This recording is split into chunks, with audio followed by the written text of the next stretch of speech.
Cette émission est entièrement conçue et réalisée par des membres de la communauté.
De surprise en surprise, c'est le thème que j'ai aimé, parce que ça commence par une surprise, tout le monde dit yes, personne n'attendait. D'abord, alors, l'élection est annoncée, on a vu comment il était, pauvre cardinal, il était plus ému que nous autres. Hein. Alors, là, ce qu'il a dit, c'est, je vous annonce une grande joie, habemus papam, nous avons un pape. Hein. Il s'appelle Jorge Mario Bergoglio, puis sous le nom de Franciscum. C'est toutes des surprises. Hein? François, personne ne s'est jamais appelé François. Bergoglio, il n'était même pas dans la liste des derniers papables, pratiquement. Alors, parce qu'il est trop vieux, 76 ans. Les évêques sont obligés de sortir à 75 ans. Et puis, le pape, Benoît XVI s'est retiré parce qu'il se sentait trop vieux. Personne ne s'attendait à 76 ans qu'il nomme ce pape-là. Ensuite, ce qui est surprenant, c'est un non-européen. C'est la première fois que ce n'est pas un Européen. C'est un Argentin, on a vu ça la dernière fois. C'est le premier jésuite. On a parlé des jésuites la dernière fois. Et puis, le 150e pape. Vous allez lire dans des livres 156. Je ne sais pas pourquoi ils ne s'entendent pas. J'ai la liste dans un livre anglais. J'ai toute la liste des papes. Je les énumère. J'ai compté, puis c'est 155. Mais on ne s'ostinera pas là-dessus. Hein? Il y a peut-être une place qui ont calculé 2 papes ou pas de pape. Hein. Son nom, François, bien, c'est tout un programme. Déjà en choisissant le nom de François. Alors, c'est un peu sous l'impulsion d'un de ses voisins, un de ses grands, un cardinal ami qui était à côté de lui. Puis quand il a vu qu'il allait être élu, là, il s'est penché vers lui et il dit « Oublie pas les pauvres. Oublie pas les pauvres. » Alors, peut-être ça qu'il a suggéré au pape de s'appeler François, première fois. C'est tout un programme. François, il y a plusieurs éléments, mais il y a surtout François d'Assise. C'est François d'Assise, hein? Alors, un programme déjà, et son blason, on en a parlé la dernière fois, c'est 2 mots. Alors, miserando atque eligendo, hein? Eligendo, on a fait de mal. Ça faisait miséricorde et choix. C'est les 2 mots qui sont dans un homélie de Saint. On avait ça d'ailleurs à la fête de Saint-Matthieu. Quand Jésus a appelé Matthieu, il l'a appelé parce qu'un regard de miséricorde, il l'a choisi. Miséricorde et choix. C'est les 2 mots que le pape avait déjà comme évêque. Hein? Il va regarder cette devise, son blason. Et puis c'est plein de surprise en surprise. La première surprise, c'est tel qui apparaît. Il n'y a pas de mitre. Il n'y a pas la croix dorée, il a gardé sa croix qu'il avait, argentée. Il n'y a pas la mosette, ce que les papes portaient en rouge, là, puis il y avait... Non, il n'a pas voulu prendre ça. Déjà, visuellement, on ne voit pas les pieds, mais il n'a pas voulu prendre les chaussures rouges non plus. Les mules du pape, comme on appelle. Alors donc, il y a déjà des petits changements qui font que c'est de surprise en surprise. Les gens sont surpris, mais il y a bien des gens qui sont surpris autour de lui parce qu'il change les choses. Des petites choses. Au début, c'est toutes des petites choses de rien. Hein? Puis sur le balcon, mais ses paroles sont très, très simples. C'est le premier pape qui dit alors, bonsoir, puis reposez-vous bien, bonne nuit. Ben, ses paroles sont simples. Hein? Et puis il demande pour prier pour lui. On a vu ça la dernière fois. Il y a un moment où tout le monde se met à prier en silence. De prier pour lui. Alors, avant de bénir. Donc, sur le balcon, il y a déjà beaucoup de choses qui sont différentes. J'avais mis le texte là, c'est juste, on vient de l'écouter. Il se dit évêque de Rome. Il dit les cardinaux devaient choisir un évêque de Rome. Il évite le mot pape. Il évite surtout le mot votre sainteté, là, tu sais. Il n'aime pas beaucoup. Alors, lui, il va s'appeler l'évêque de Rome. Il se met au niveau des évêques, à ce niveau-là.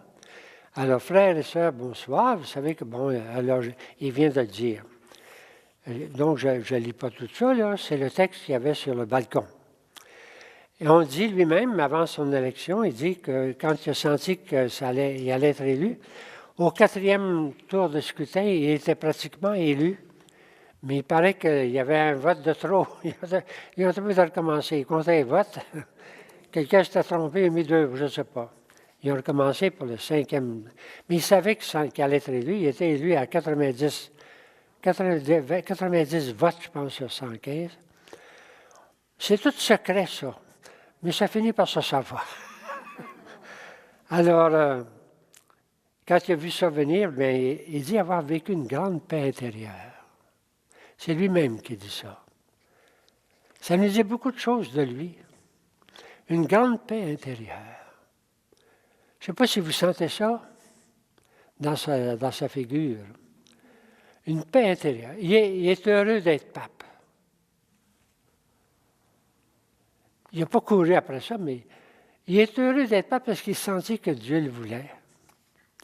Il a senti cette grande paix intérieure qui va le pousser à ne pas avoir peur de rien, puis à accomplir un peu ce que Dieu demande de lui dans l'Église d'aujourd'hui. Ça dit tout ça déjà. Une grande paix intérieure, c'est comme une grande grâce qui l'a envahi. Alors là, il continue à faire des petits gestes, c'est-à-dire qu'il ne s'en va pas dans les appartements du pape. Première chose, il ne va pas loger dans les appartements du pape. On lui a demandé pourquoi, bien, il dit ça a l'air un entonnoir à l'envers. Il dit c'est grand, mais il n'y a qu'une petite ouverture, personne ne peut rentrer, personne ne peut voir le pape. Lui, il ne veut pas ça. Il va briser beaucoup de murs autour de lui. Parce qu'il est différent. Il est plein de surprises. Alors, il s'en va où? Il s'en va bien, à la maison Sainte-Marthe, là. Oui, c'est ça. Puis il embarque dans l'autobus avec tout le monde. Il n'est pas pape, il ne rentre pas dans la grande voiture qui est pour lui, là. Il rentre dans l'autobus avec tout le monde, puis il s'en va loger à Sainte-Marthe. Puis le lendemain, il s'en va même payer sa note où il logeait. Et puis, il va téléphoner, il fait des téléphones. D'abord, évidemment, un pape qui vient de démissionner. Puis, il va même téléphoner à des amis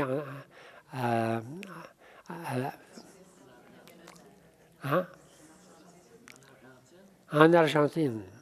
Même celui qui lui livrait le journal en Argentine pour dire d'arrêter.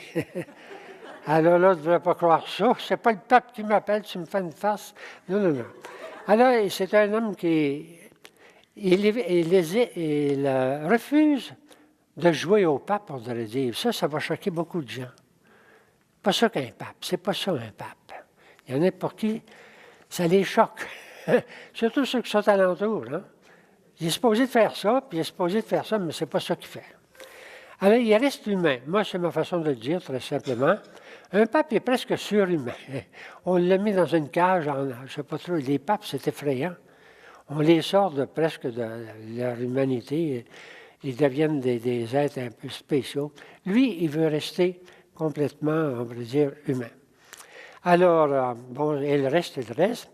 Et puis, dans ses premières homélies, vous savez, les papes, comme les personnes importantes, ça peut être le président ou bien le premier ministre, c'est pas eux autres qui écrivent leurs textes, c'est toujours quelqu'un qui écrit pour eux autres. Hein? Il y a un mot pour ça qui n'est pas très beau, mais on dit que c'est un nègre. C'est lui qui écrit les discours. Lui, il n'en veut pas de ça. Quand on lui présente un discours, il va oralement, il va facilement mettre de côté tout ce qu'on lui prépare parce qu'il y a quelque chose à dire, puis lui, il va le dire à sa façon, très simple. Ce qui énerve tout le monde, ça énerve surtout les cardinaux. Qu'est-ce qu'il va dire?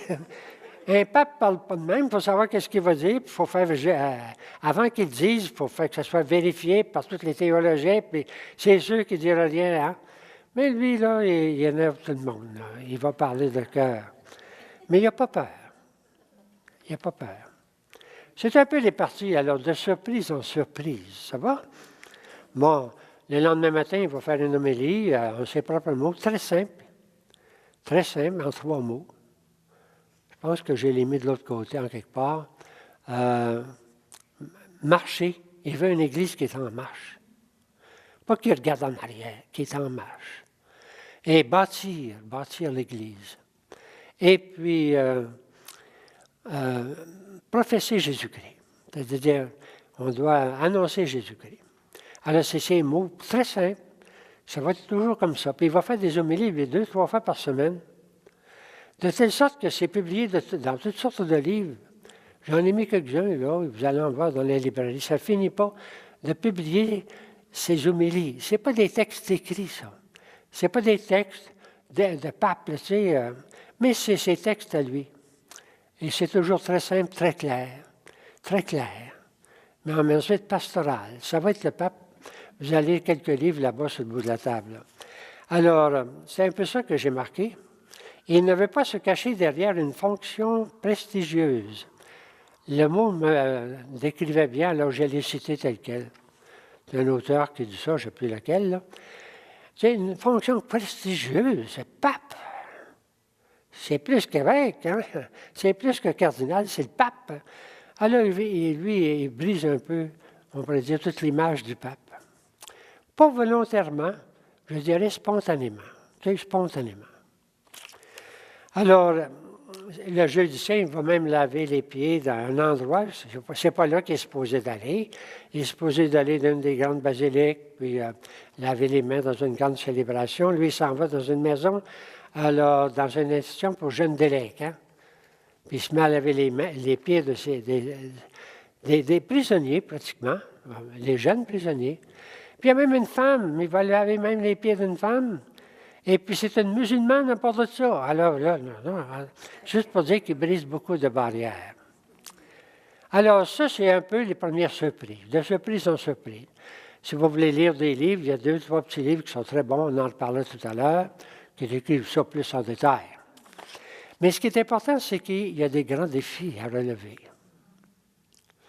D'où viennent ces défis? C'est que les cardinaux, avant de les lire, se sont réunis à Rome pendant au moins une semaine à 10 jours, pour réfléchir, c'était dit déjà dans le montage de la semaine dernière, pour réfléchir sur les besoins de l'Église, quelle sorte de pape qu'on veut. Alors, puis eux autres, ils étaient aboutis, ils avaient regardé les choses, puis vous savez, on a parlé la semaine dernière de Vatilix, vous vous souvenez de ça? Les scandales qu'il y avait eu dans la banque du Vatican, et puis même dans la curie un peu. Alors, on dit, il faut que le prochain pape change ça. On lui mettait des défis de changer d'abord la curie, lui donner son vrai rôle. Et ça, c'est pas facile. Avez-vous déjà essayé de changer des gens qui sont en place depuis bien longtemps, puis qui savent quoi faire, puis qui ne sont pas facilement changeables? Ça va être son grand défi. Ce n'est pas rien que les structures qu'il va vouloir changer. Il va vouloir changer l'esprit, bien plus. Alors, la curie, réformer la curie pour la rendre plus simple et plus efficace. C'est-à-dire au service de l'Église. Bon, faut pas je veux dire, condamner les gens de la curie. Il y a plein de saints là-dedans, puis du bien bon monde. Mais leur tendance, c'est de se fermer, puis d'entourer le pape, et puis de mener tout le monde. Alors le pape, il veut briser ça, puis ça va être lui. C'est-à-dire que la curie doit être au service des évêques partout dans le monde. Et non pas des juges des évêques. L'évêque a fait ça, mais Rome... Bon. Non, il veut changer le rôle de la curie, son vrai rôle, et puis le vrai esprit aussi. C'est tout un défi. Ensuite, les finances. Alors, il y a eu toutes sortes de révélations sur la Banque du Vatican, sur les richesses du Vatican.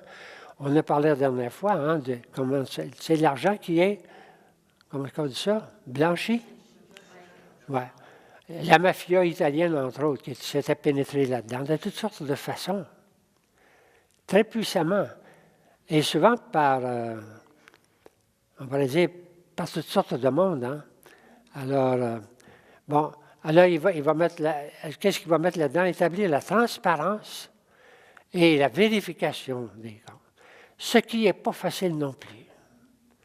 Il y a beaucoup de dire, il ne faut pas que tout le monde sache quel argent qu'on a, puis qu'est-ce qu'on fait avec. Oui, le pape va dire oui. Tu sais. Alors, qu'est-ce qu'il va faire pour ça? Bien, tout à l'heure, on le verra. C'est le deuxième défi. Troisième, c'est instituer la collégialité, c'est-à-dire, ça avait été demandé par le Vatican II. Mais ça n'avait pas été vraiment établi par les papes précédents, même Jean-Paul II. Ils étaient trop forts, puis ils étaient très forts sur, on va dire, garder le contrôle. Hein? Ils réunissaient les évêques, puis ils leur disaient, bien, vous allez parler de ça, pas de ça. Puis vous allez dire ça. En réalité, ça revenait presque à ça. Il n'y avait pas vraiment ouvert, même pas Jean-Paul II, ni Benoît XVI, la collégialité, c'est-à-dire, c'est l'ensemble des évêques. C'est tout un esprit nouveau, ça. Mais ça avait été demandé par les cardinaux. Alors, c'est un défi de l'établir. On va le voir qu'il va l'établir dès les premiers synodes. Quatrième défi, c'est qu'il y a un rôle international. Le pape a un rôle dans le monde qui dépasse l'Église. Et puis, ce rôle-là, c'est la paix, c'est la vérité, on pourrait dire la condamnation de tout ce qui est mauvais aussi, puis il va le faire. Hein? Alors, ce rôle-là aussi, ça va lui amener beaucoup d'ennemis. On va le voir dans quelques minutes, mais quand même, il va l'accomplir. Il n'a pas peur. Il y a peut-être des raisons d'avoir peur, mais il n'a pas peur. Bon, c'est un peu les défis qu'on a en partant, qu'il a lui-même en partant. Alors, les premiers gestes qu'il fait, bien, j'ai mis là. Le premier geste n'est pas écrit là, mais 5 jours déjà après, je pense qu'il décide de changer de secrétaire. Ça va se faire rien qu'au mois d'octobre, mais il décide tout de suite de changer celui qui était secrétaire, qui s'appelait Bertone, qui n'était pas aimé de personne, puis qui avait été trop puissant, puis qui avait dirigé l'Église au lieu de Benoît XVI, tu sais. Alors, tout le monde voulait le mettre de côté. Lui, il va le faire tout de suite, en nommant un nouveau secrétaire qui n'est même pas cardinal, qui est évêque, parolin, mais qui va être son bras droit. Un homme à qui il a confiance, puis ça va être son bras droit. Il vient d'où? Parolin? J'essaie de... Je ne me souviens plus, là. Il était déjà à Rome. Oui, il faisait partie de la Curia. Mais quand même, ce n'est pas un cardinal d'abord, mais pour lui, il le connaissait, évidemment. Ça va être son... On va en reparler tout à l'heure. Correct? Ensuite, bien, dès l'été suivant, non, tout de suite, il va nommer un groupe de cardinaux, 8 cardinaux. Ça ne s'est jamais fait. Puis, c'est comme s'il était en train de remplacer une partie de la curie, un des rôles de la curie, pour diriger l'Église et surtout diriger la rénovation de la curie. Il nomme 8 cardinaux, puis il en fait un groupe, 8 cardinaux du monde entier. Il va les chercher dans tous les pays du monde pour avoir l'esprit du monde entier. Alors, je n'ai pas nommé cardinaux parce qu'on ne les connaît pas, mais les pays, Honduras, Chili, USA, Allemagne, Inde, Congo, Australie, Italie. Alors, vous voyez, la plupart des pays, il y en a un seul qui vient de la curie. Pour l'aider dans le gouvernement de l'Église. Premier geste. Alors ça, c'est en avril. Ça va être institué d'une façon plus forte en septembre. Mais déjà en avril, il fait des gestes. Et puis, pendant l'été, il va instituer tout de suite 3 commissions pour étudier les finances du Vatican. Il voulait remettre ça plus tard, puis il s'est rendu compte que ça pressait. Alors, des commissions pour étudier les... Puis là, il va faire venir de l'extérieur des spécialistes, tout à fait, on pourrait dire, pas religieux, là, mais des grandes institutions, comme des comptables, qui vont venir étudier la situation. Ça avait déjà été commencé par Benoît XVI, ça, qui avait déjà nommé un Allemand qui déjà travaillait là-dessus. Mais lui, ça va être des commissions. Alors donc, il fait des gestes. Ensuite, il va aller faire une visite en Sicile. Tout le monde lui déconseillait ça, mais il a décidé d'aller faire une visite auprès des réfugiés qui arrivent par mer. Vous avez déjà entendu parler de ça, hein, qui sont perdus en mer, qui sont transférés par des passeurs, qui, ça ne leur fait rien, qui meurent en mer, ils font de l'argent avec ça. Lui, il s'en va les accueillir à cet endroit-là. Et puis, bon, il va faire une homélie là, il va prendre une petite voiture de lien pour aller là, contre la vie de tout le monde. N'oubliez pas que son père était un réfugié. Il est proche des réfugiés, mais il est proche de tous les pauvres aussi. Alors, le 15 octobre, il va instituer d'abord le secrétaire d'État qui va s'appeler Parolin, Pietro Parolin. Et puis ensuite, le 22 décembre, bon, ça va pour ça? Bon, là, ensuite, il va continuer à faire des gestes qui ne plaisent pas à tout le monde. Il va offrir ses vœux à tous les évêques d'Italie, 200 évêques à peu près. Hein? Puis il pense qu'il allait les féliciter pour leur faire des bons vœux.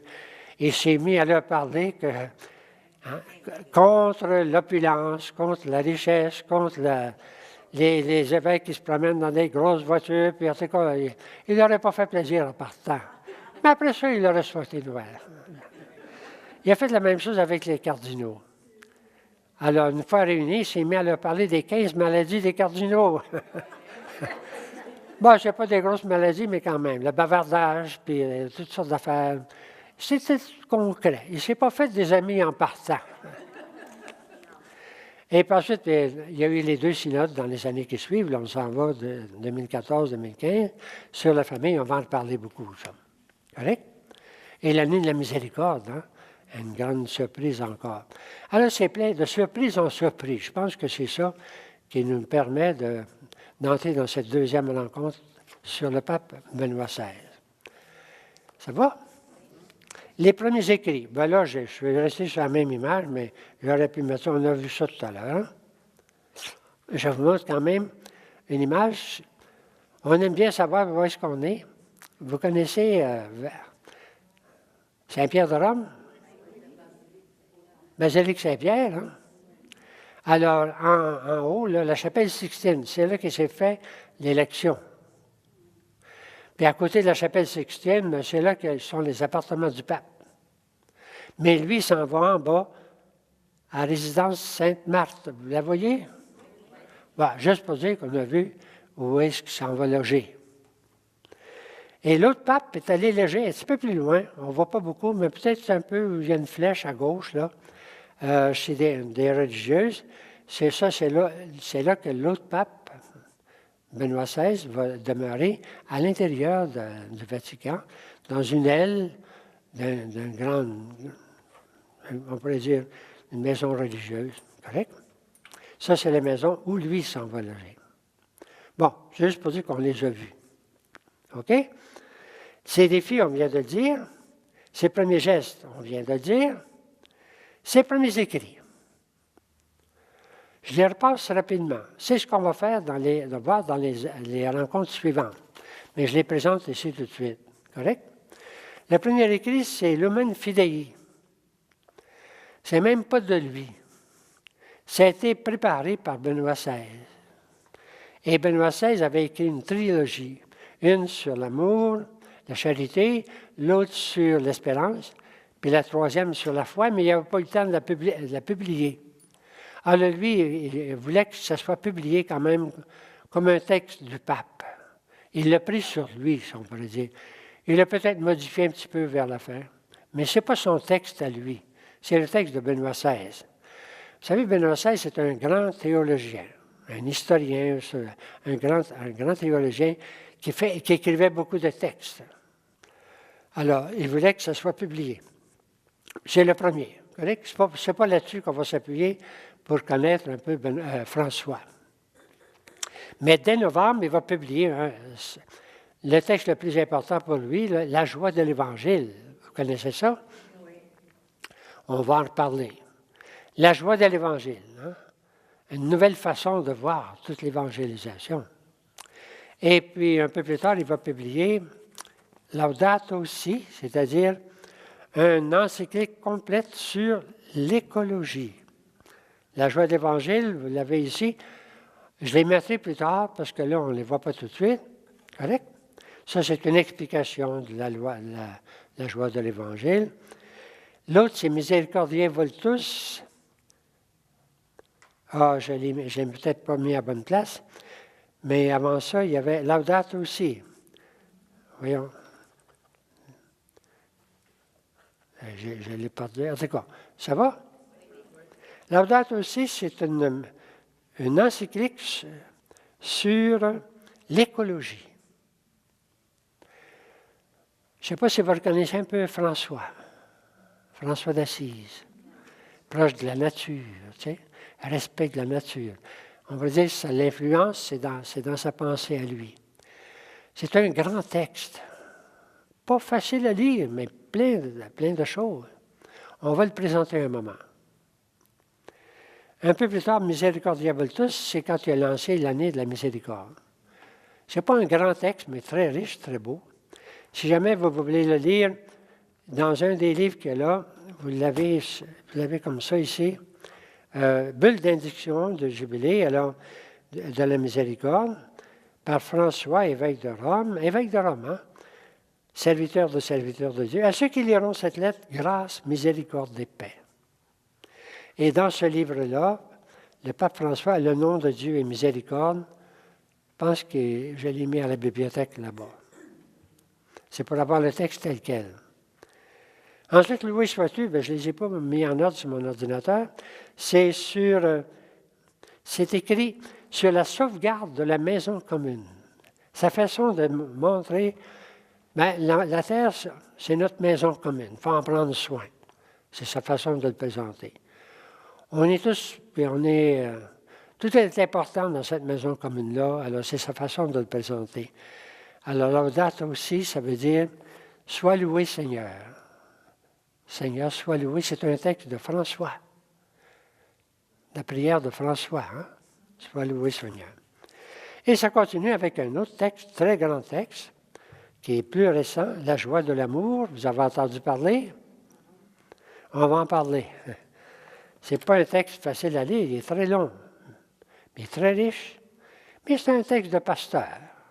Ce n'est pas on pourrait dire de la théorie, c'est de la pratique. Mais il y a là-dedans de très belles choses qu'on va voir plus tard. La joie de l'amour. Le pape, la joie de l'amour, c'est écrit « Exhortation apostolique sur l'amour dans la famille ». Ça porte sur la famille, ce n'est pas l'amour abstrait, là. Ça porte sur la famille. L'amour dans la famille, avec tout ce que ça comprend. Bon, ça va pour ça? C'est le premier texte. On va les revoir. Notre but, c'est de les revoir un par un. En attendant, vous pouvez les lire. Je ne les ai pas apportés parce que ça traîne un peu trop vite. On va les voir un par un. On tourne la page. Qu'est-ce qu'on trouve de l'autre côté? C'est que Les obstacles et les adversaires. Alors, il y a des livres entiers qui veulent nous faire peur. Je ne sais pas s'ils veulent faire peur au pape, mais les ennemis du pape. Vous avez déjà vu ça? Je ne vous conseille pas. Mais je l'ai mis là quand même. Vous avez le droit de le lire. C'est une vision. Alors, il s'est marqué ceux qui veulent le réduire au silence, ceux qui veulent le discréditer, puis ceux qui veulent sa mort. Bon. C'est clair qu'il se fait des ennemis de toutes sortes. Alentour, il fait des ennemis parce qu'il brise les barrières, tout ça. Il menace un peu tout le monde parce qu'il change les choses. Et puis, il menace surtout les intérêts de bien du monde. Commencer des fois par, tu sais, ceux qui ont une bonne job, ils changent les choses. Toutes sortes d'intérêts qu'il a. Mais d'une façon universelle, le livre va nous décrire toutes les pègres du monde. Si vous voulez avoir peur, là, lisez-le. Hein? Il y a de la pègre dans le monde. Hein? On voit ça un peu partout. Mais... Et puis lui, il les condamne. Il les condamne fortement. Il s'oppose à eux. Entre autres, il s'oppose en tant qu'il peut avec la Banque du Vatican. Alors, il se fait des ennemis assez dangereux. Parce qu'il condamne d'abord leur vision. Il s'oppose à leur vision. Dans ce livre-là en particulier, là, la grande vision de l'économie mondiale. Hein? Alors, aux États-Unis, mettons aux États-Unis, en pratique, il y en a partout, là, mais c'est le Parti républicain, les financiers, ceux qui mènent le monde, et qui ont comme théorie, pour aider les pauvres, ils disent, plus on est riche, plus il y a des débordements. Plus il y aura de riches, plus il y a des débordements sur les pauvres. Le pape, il contredit ça. Il dit parce que plus il y a de riches, quand ils sont rendus riches, au lieu de déborder, ils s'élargissent. Ils en prennent encore plus. Alors, il condamne, il contredit en tout cas certaines de leurs valeurs de base, puis là, il va y avoir des oppositions assez fortes de part des financiers. J.P. Morgan, si vous voulez, des grands financiers du monde. Il se fait des ennemis, puis eux autres vont essayer de le discréditer. Ben, il ne connaît rien là-dedans, ce n'est pas de ses affaires, il ne sait pas, puis en tout cas, d'abord le discréditer, l'isoler, avant de l'attaquer. Mais ils ont fini par vouloir l'attaquer, hein? Et puis aux États-Unis, tout à coup, ils se sont rendus compte qu'il était tellement populaire qu'il y avait 80% des gens pour lui. Ils ont arrêté de l'attaquer pour ne pas perdre leurs élections. C'est aussi bête que ça, hein?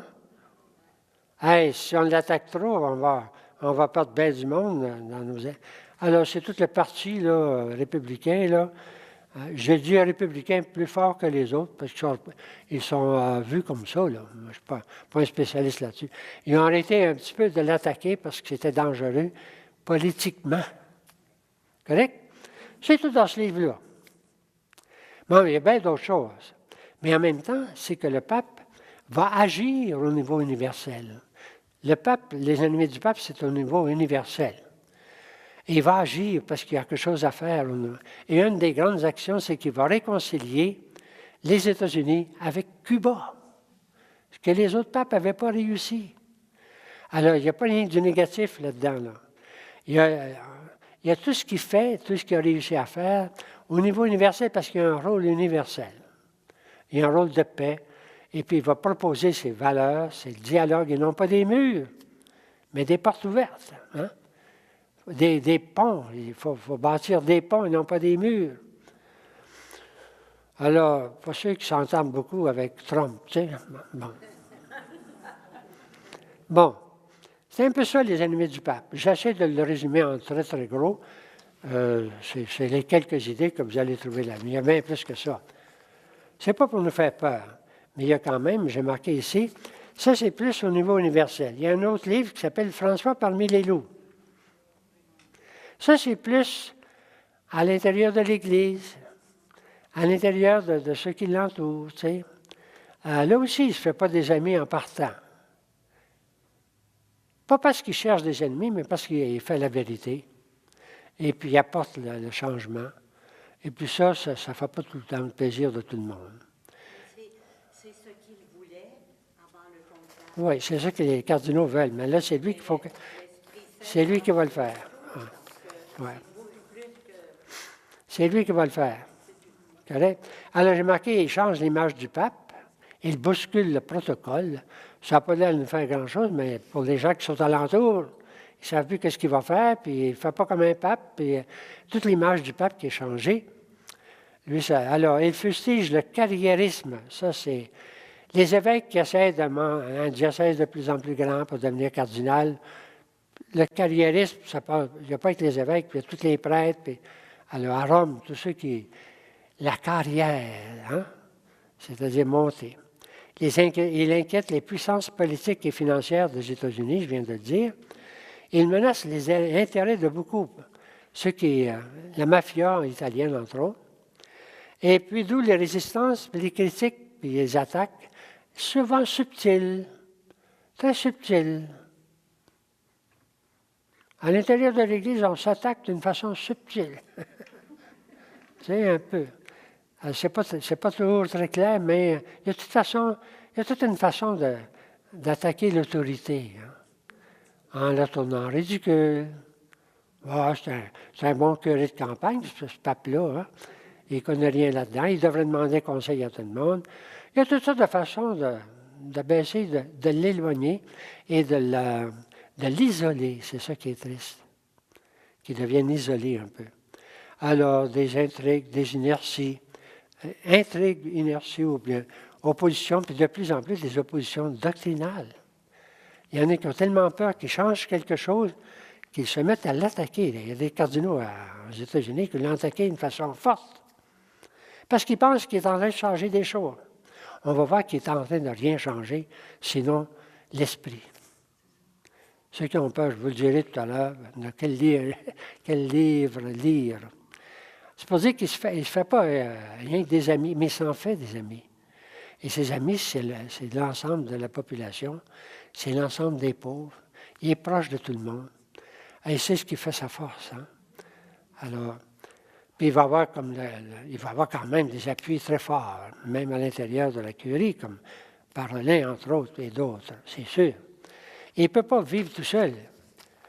Il ne peut pas du tout diriger l'Église tout seul. Il a absolument besoin de la curie.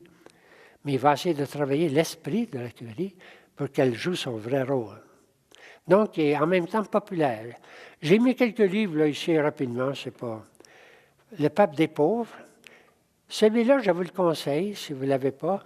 Il y en avait en bibliothèque, il est disparu pour le moment, puis il y en avait un autre que j'ai prêté. Mais ça, c'est un beau petit livre à lire sur sa biographie. Vous allez le retrouver dans la fin de vos feuilles. L'autre ici, François, la divine surprise. Très beau livre aussi à lire. Alors, il est ici, ce petit livre, parce que je vais peut-être le citer tout à l'heure. C'est très beau. Puis ensuite, je vais vous citer celui-là, ces deux-là. Ça va être les trois livres que je vous suggère surtout davantage, si vous voulez lire. Hein? Bon. Et puis, bien, il est populaire. The Francis Miracle.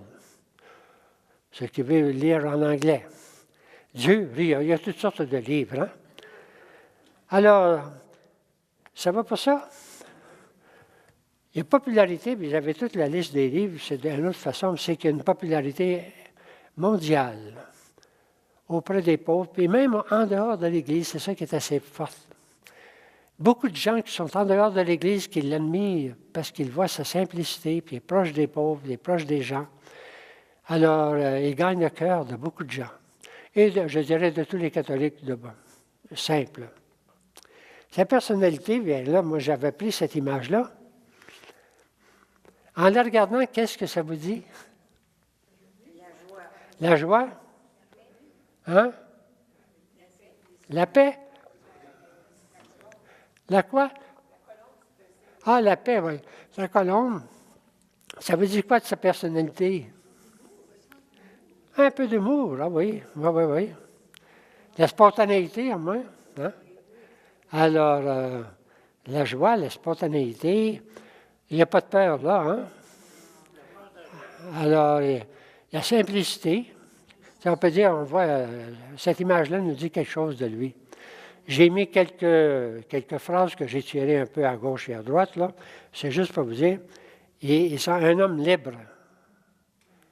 Un homme libre, c'est-à-dire un pape libre. Hein? Il est très libre et assuré. Moi, c'est une des choses qui m'a plus frappé en lisant ces textes. Il y a une assurance, c'est lui, qui est appuyée sur deux choses. Vous verrez ça surtout dans le livre de tout à l'heure, petit livre. Il est appuyé sur deux choses. Sur l'Évangile de Jésus-Christ. Un peu, c'est comme dire, si vous n'aimez pas ça, regardez-nous l'Évangile.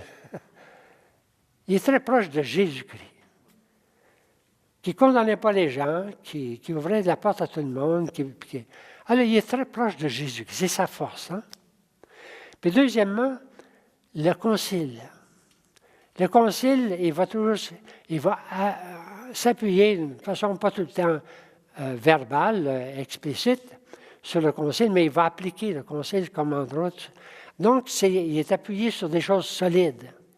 L'Évangile puis le concile, c'est assez solide. Il n'a pas peur puis il est assuré. C'est pas toujours facile de savoir qu'est-ce qu'il dit. C'est ça qui énerve tout le monde. Mais on a l'impression, quand on regarde, il sait ce qu'il dit. Il y a des valeurs profondes, là, qui sont sûres. Et il sait ce qu'il veut, puis il sait ce qu'il ne veut pas. Mais en même temps, c'est un homme pragmatique, c'est-à-dire pratique. Il ne se perd pas beaucoup, puis il n'aime pas beaucoup non plus les discussions théoriques, là, tu sais, sur des trop abstraites, là. Lui, c'est pratique. Sa vision est toujours pratique à part du concret. Et puis, l'autre mot que j'ai mis là, c'est le concret. On lui a demandé comment il se décrivait lui-même. Le premier mot qu'il a dit, c'est « Je suis un pécheur ». Un pape qui dit « Je suis un pécheur ». Il se reconnaît pécheur. Il sait qu'il a fait des erreurs. Hein? Il les regrette, surtout quand il était provincial, là, en Buenos Aires. Il a fait des erreurs, puis il les reconnaît. Le premier mot qu'il va dire pour se dire, c'est « Je suis un pécheur ». Ensuite, il va dire un autre mot, il dit « Je suis un petit peu rusé ». Le mot italien dit beaucoup, mais je ne me souviens plus du mot italien. Ça veut dire « Je suis un peu rusé ». Mais rusé. Puis il dit ensuite « Je suis un peu ingénu ». Alors, ça le décrit un petit peu. Il se décrit lui-même. Hein. Il y a beaucoup d'interviews. Hein. Il y a des livres entiers, des gens qui l'ont interviewé, puis qui lui ont demandé sur ce qu'il pense, ce qu'il vit, et tout ça. C'est pour ça qu'on sait beaucoup de choses sur lui qu'on ne savait pas des autres papes. Parce qu'il n'a pas peur de se dire. Mais ce qu'il se dit, c'est vrai. Je suis un peu rusé. Je suis un peu ingénu. Je suis pécheur. Alors, on pourrait ajouter ça ici comme les phrases qui disent « Qui est le pape ?» Ça va? J'ai marqué ensuite ses positions. Là, j'ai marqué sa pensée, ses positions. Est-ce que vous voulez... Oui, on va se reposer avant. Correct? Quelques minutes? OK.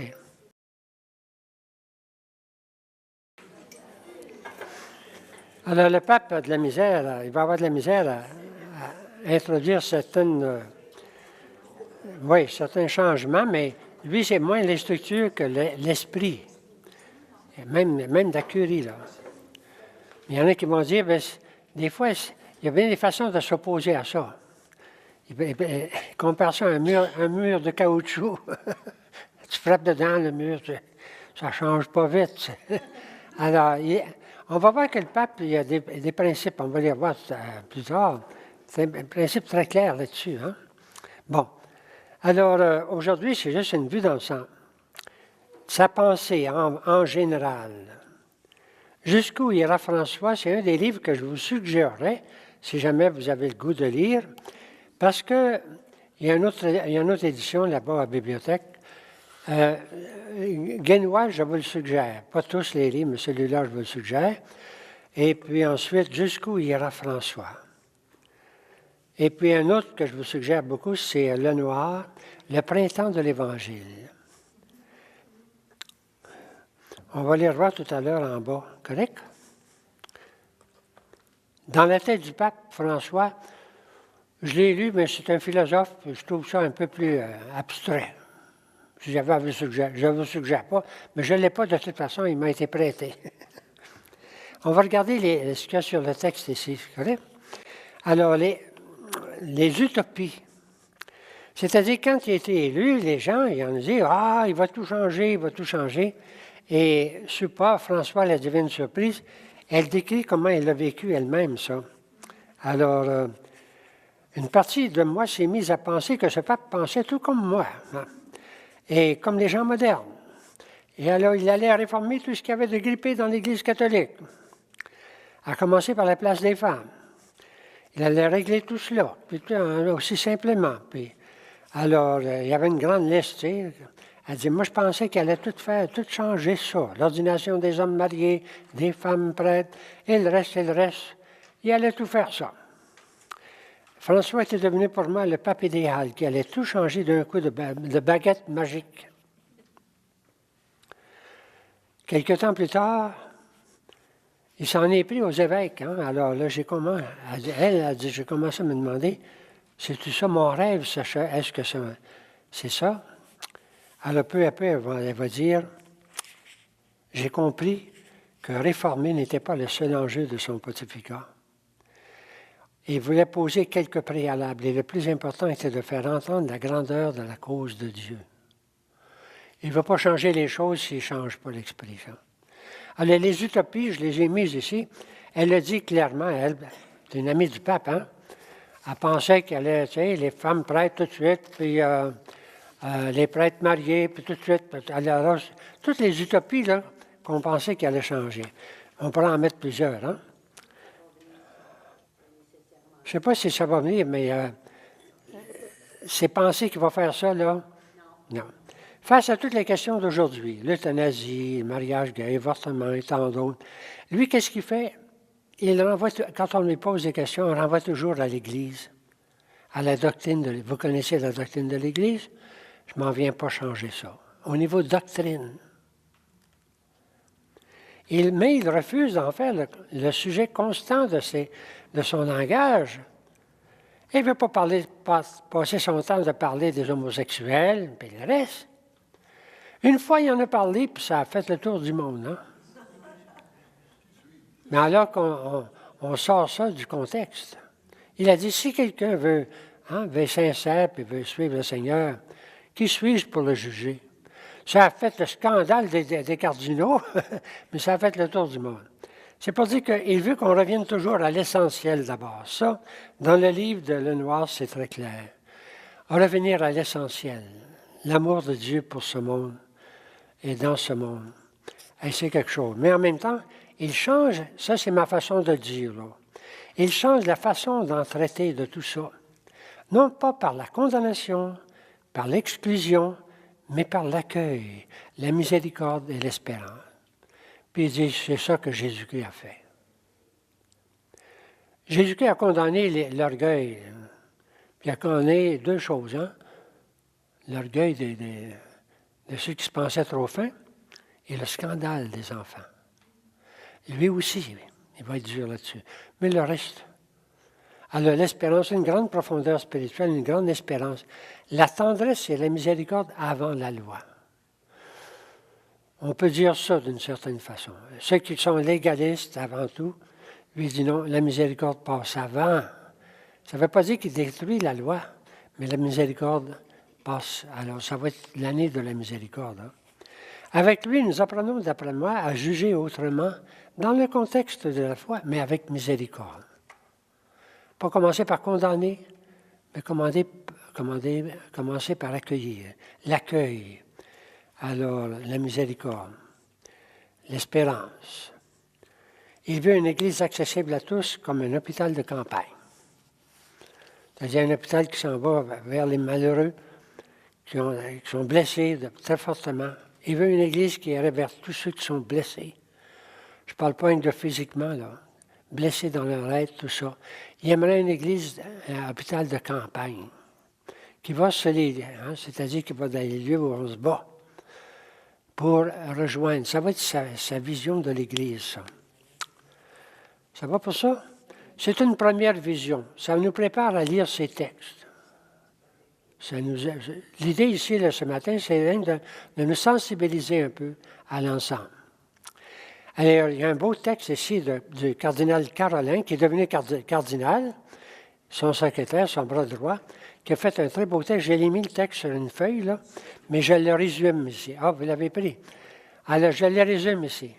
Vous trouvez ça sur Internet, hein? Alors, les 4 mots de son pontificat sont « lutter contre la pauvreté, autant matérielle que spirituelle.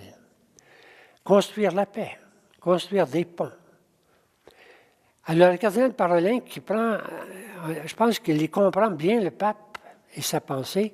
Il a écrit un très beau texte là-dessus, qui paraît dans Internet, là. Mais voici ce qu'il dit, c'est un chemin difficile si nous restons piégés dans la prison de notre indifférence. C'est un chemin irréalisable si nous croyons que la paix n'est simplement qu'une utopie. Si on baisse les bras, c'est pas possible, il n'y a rien à faire. Ou bien c'est un chemin possible si nous acceptons le défi d'avoir confiance en Dieu et en l'homme. Ça, c'est lui.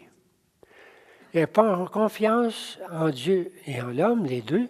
Il y a un beau livre sur « Je crois en l'homme ». Et puis, je crois en Dieu. Donc, tout est possible pour lui. Alors, il donne l'exemple de Magellan. Magellan, c'est lui qui a fait le tour du monde, là. Ça doit être lui qui est passé en Terre des Feux, là, proche de Chili puis de l'Argentine. Alors, pour lui, c'est un navigateur qui n'est pas resté dans son port. Là, un port où tu es en sécurité, il n'y a pas de peur là. Il est parti dans le grand large. Alors, pour lui, c'est comme ça l'Église. Elle devrait, au lieu de se renfermer sur nos affaires, puis on est en sécurité, puis pas de peur à avoir. Alors, c'est l'esprit du pape. Liberté de rester en haute mer, disponible pour scruter un horizon en changement permanent. Le monde change constamment. Alors, il faut aller avec l'Évangile pour ce monde d'aujourd'hui. C'est quelque chose, ça. Sans se retirer dans ces ports sûrs qui garantissent une tranquillité apparente. On est sûr, on ne change pas, mais en définitive empêche de reprendre courageusement le long voyage de l'histoire. C'est bien dit, hein? C'est le cardinal Parolin qui dit ça en lisant un petit peu l'esprit du pape. Et les mots qui reviennent, bien, il y a 5 mots. Je ne sais pas où je suis rendu ici, là. Alors, ça va? Je crois en l'homme, c'est un de ses livres. C'est des confidences. L'Église que j'espère, ce sont des confidences. Je n'ai pas mis ces livres-là, mais j'aurais pu les apporter aussi. Sans changer la doctrine de l'Église, et il apporte pour moi un changement d'attitude. Un changement d'attitude.